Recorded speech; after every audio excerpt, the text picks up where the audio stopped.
মালাকুল মউত আজরাইল আল্লাহর পয়গম্বরের সামনে যখন হাজির হয়ে গেল, আল্লাহর নবী জিগায়, জিবরাইল রে, কে সেই নতুন একজন ফেরেশতা জানতে চাই। ডাক দিয়া বলল, নবী গো, উনি হলেন হাজা মালাকুল মউত আজরাইল। সুবহানাল্লাহ। উনি বলেন মালাকুল মউত আজরাইল কারো কাছে অনুমতি চায় না, কিন্তু আপনার কাছে অনুমতি চায়। আল্লাহর নবী সেদিন মালাকুল মউত আজরাইলকে বসায় রাখছে, বসে থাক, আমি আমার মালিকের থেকে অর্ডার না পাওয়া পর্যন্ত আমার শরীরে ধরতে দিব না। এটা একমাত্র আমার নবী ছাড়া কারো দ্বারা সম্ভব কথা হয় না। মালাকুল মউত আজরাইল পয়গম্বরের সামনে বসা। আল্লাহর পয়গম্বর বলেন, জিবরাইল রে, মালাকুল মউত আজরাইল কেন আসছে? আমারে নেওয়ার জন্য নাকি? আল্লাহর নবীর চোখ বেয়ে বেয়ে পানি পড়া শুরু হয়ে গেল। জিবরাইল আলাইহিস সালাতু ওয়াস সালাম বলেন, নবী গো,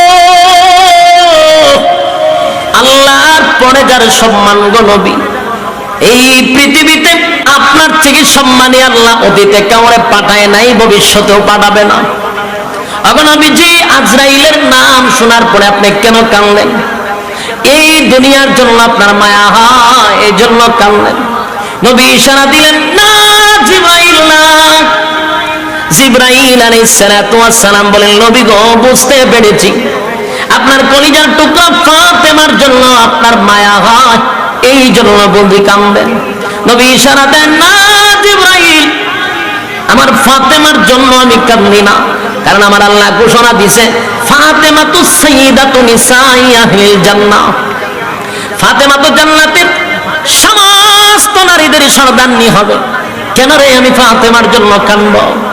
এবার জিবরাইল বলে, নবী গো, বুঝতে পেরেছি, মনে হয় গো হাসাইন আর হুসাইনের জন্য আপনি কাঁদলেন।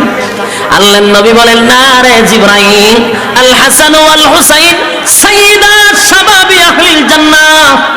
আল হাসাইন আর হুসাইন হবে জান্নাতের সমস্ত যুবকদের সর্দার। আমি কেন হাসাইনের জন্য কাঁদব? এবার নবী বলেন, জিবরাইল আলাইহিস সালাতু ওয়াস সালাম বলেন, হাবিব, আপনার চোখের পানি কেন পড়তেছিল? আপনি যদি চান গো নবী, এই পৃথিবীতে আপনি থাকতে পারবেন। আমার আল্লাহ বলে দিয়েছেন, আপনি নবী চাইলে আপনি থাকতে পারবেন, তবে রফিকে আলার কাছে যাওয়াটা সবচেয়ে বেশি উত্তম। আপনার মালিক আপনার জন্য অপেক্ষায় আছে। আল্লাহর নবী কাঁদেন, জিবরাইল রে, ফাতেমার জন্য আমি কাঁদি না, হাসাইন আর হুসাইনের জন্য আমি কাঁদি না। আমি যে কারণে কাঁদি, এই কারণটা হলো একমাত্র শুধুমাত্র আমার গুনাহগার উম্মতের জন্য। একটা জবান বন্ধ রাখবেন, আল্লাহু আকবার বলেন। আরো জোরে বলেন, আল্লাহু আকবার। যুবক ভাই, তোমার আমার নবীর কত মায়া।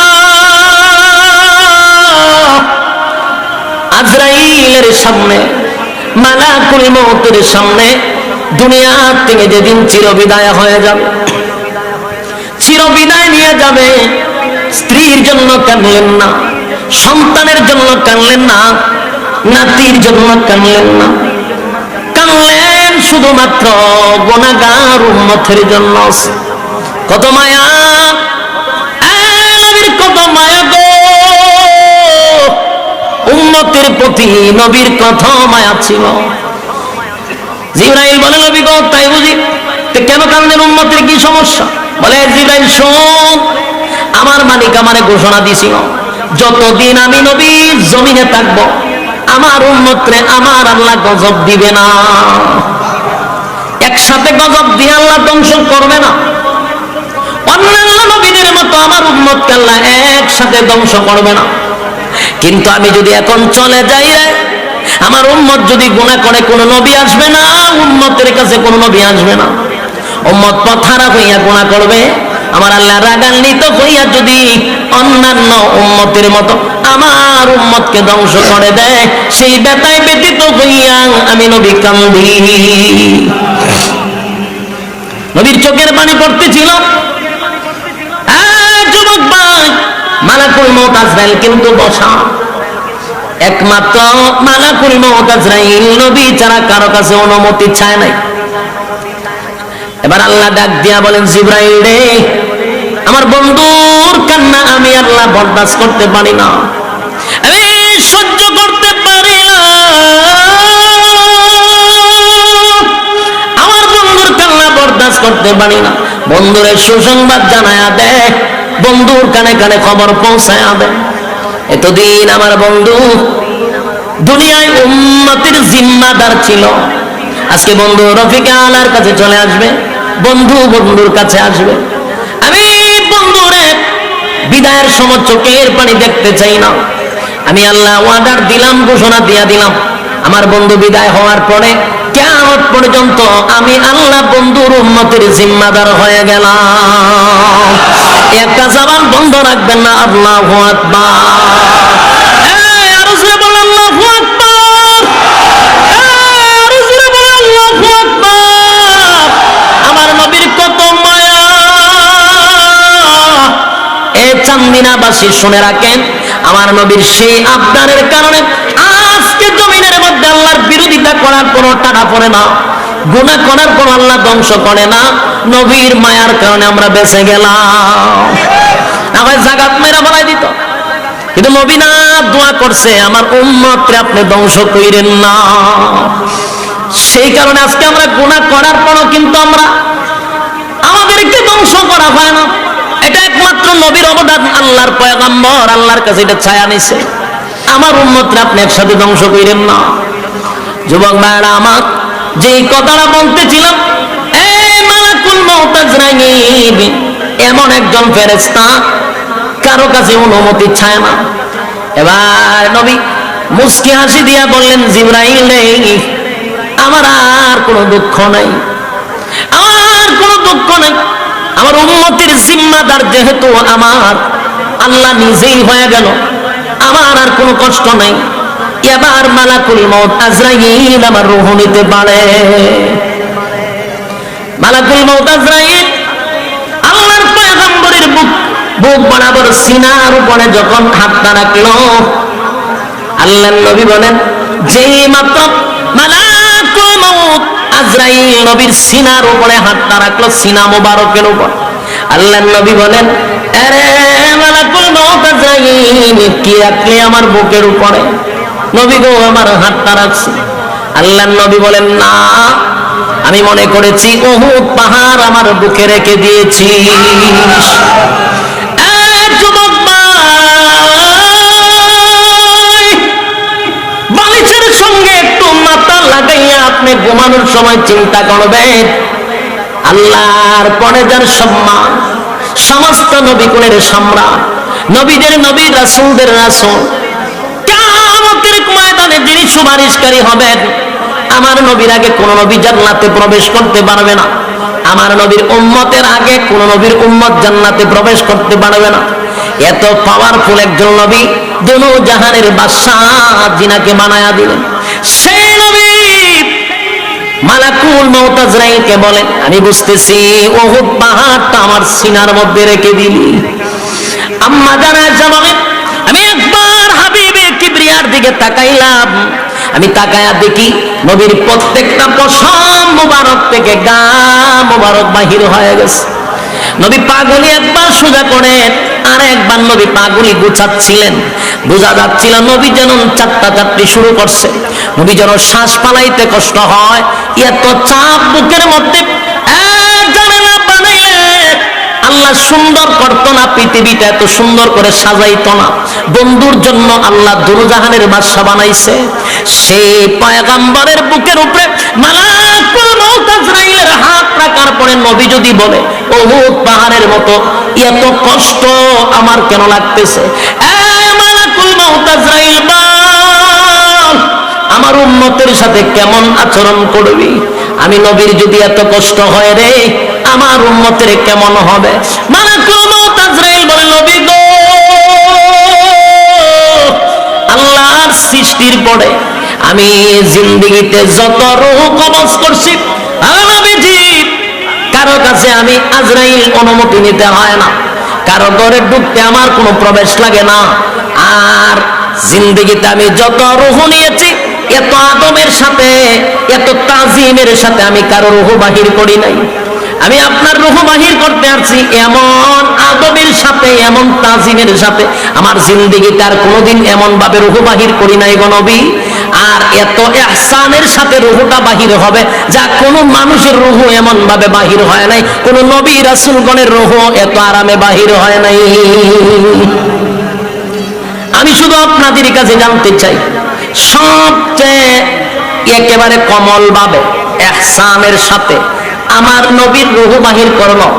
নবী বলছেন, উহুদ পাহাড় যেন আমার বুকে রেখে দিছে।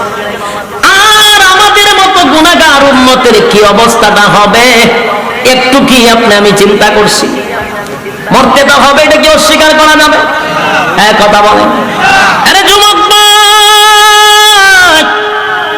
বর্তমান গবেষকরা বলে, বর্তমান গবেষক তারা বলে এখন বৃদ্ধ মরার সংখ্যা কম, যুবক মরার সংখ্যা বেশি।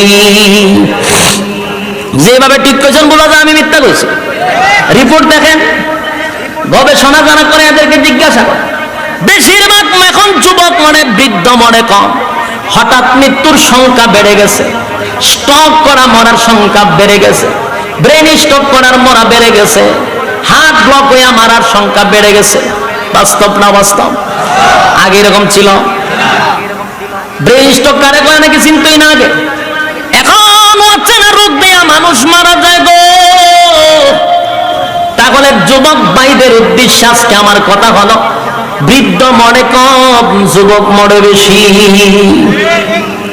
এখন আর এই কথা বলার সুযোগ নাই যে আগে বুড়া হয়ে গেল, দাড়িটা পাকো, তারপরে আস্তে আস্তে বিয়া শাদী করে বাচ্চা কাচ্চা জন্ম দেওয়ার পরে আস্তে আস্তে মসজিদে যাবো না, অথবা মক্কা গিয়া নাম পালাবো হাজি, দেশ আসার পরে যেই ফাজি এই ফাজি।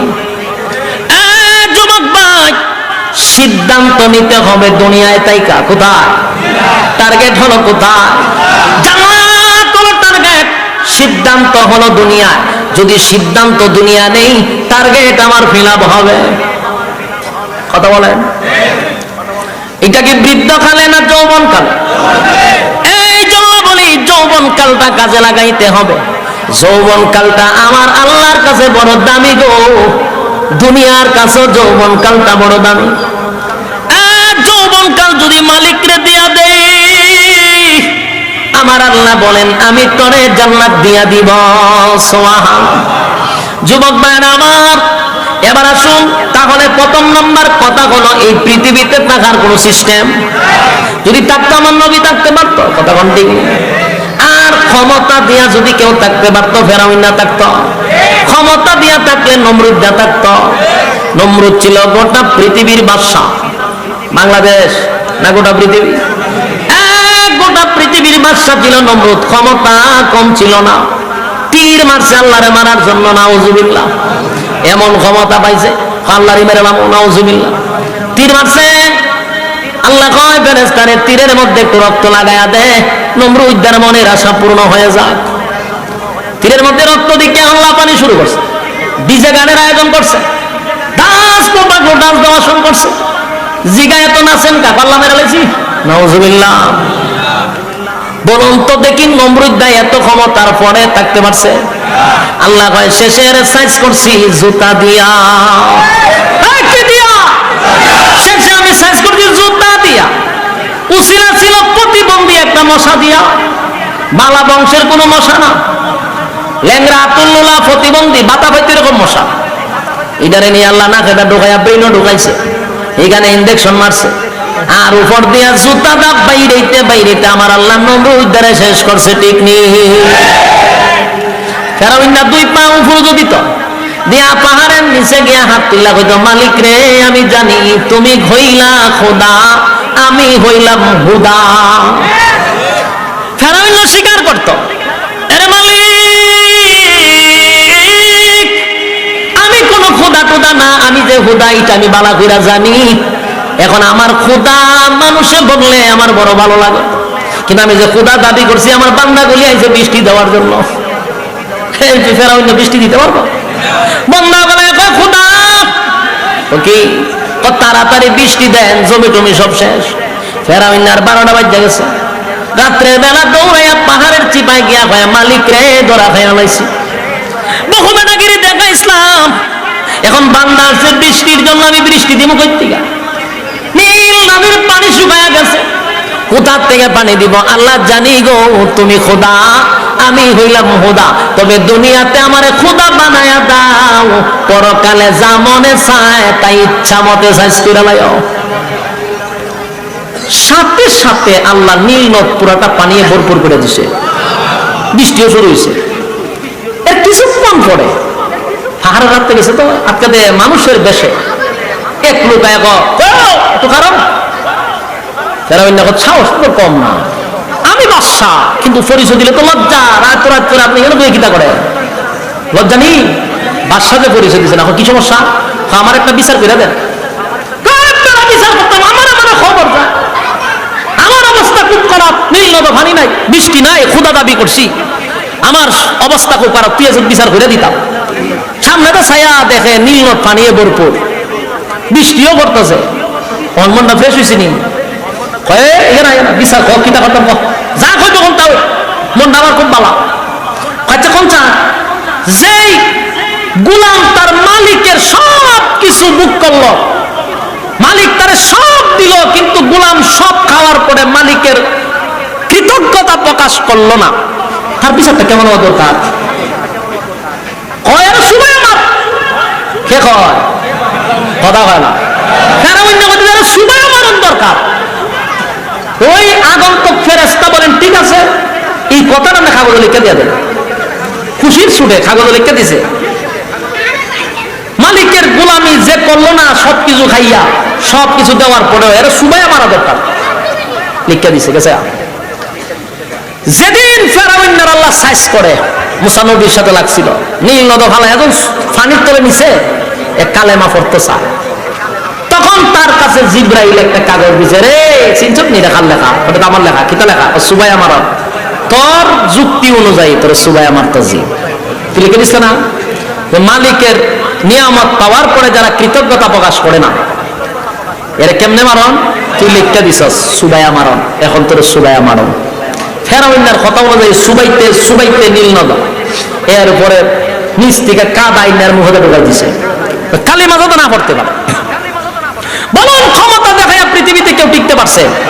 কথা হয় না, কেউ ক্ষমতা দেখায় থাকতে পারছে না। আমি আর তুমি কতদিন থাকবো? কথা বল না, দিন থাকতে পারবে? যুবক ভাই, ইতিহাস পড়ুন, ইতিহাস পড়ুন, ফেরাউনের ইতিহাস পড়ে দেখেন পারে নাই। নমরুদ্দা গোটা পৃথিবীর বাদশা ছিল, একটা দুইটা দেশ নয় রে, গোটা পৃথিবী রাজত্ব করছে 60 জন, এর মধ্যে নমরুদ্দা একজন। কিন্তু নমরুদ থাকতে পারছে না? থাকতে পারে না। এই পৃথিবীর জমিনে কেউ থাকতে পারলো না, আমরাও থাকবো না, চলে যেতে হবে। কিন্তু প্রশ্ন হলো, যাব কুত্তাও মরে, বিলায়া মরে, আমিও মরলাম, হইলনি না? সৃষ্টির সেরা আল্লাহ বানাইলো, আমার মরণটা যদি কুকুর বিড়ালের মতো হয় রে, তাহলে আমার আল্লাহ কেন বানাইতে গিয়া আমার শরীরে কুদরতি হাত লাগাইল? আমার আল্লাহ 4টা কসম করে বলছে, তোরে সবচেয়ে সুন্দর করে বানাইছি। আল্লাহ কেন এত কোয়ালিটি আমার মধ্যে দিল যদি আমার মরণটা কুকুর বিড়ালের মতো হয়? এই জন্য আল্লাহ বলেন, পাঠাইছি জান্নাত থেকে, আসর দুনিয়ায়, সিদ্ধান্ত নে বান্দা তুই কোথায় যাবি।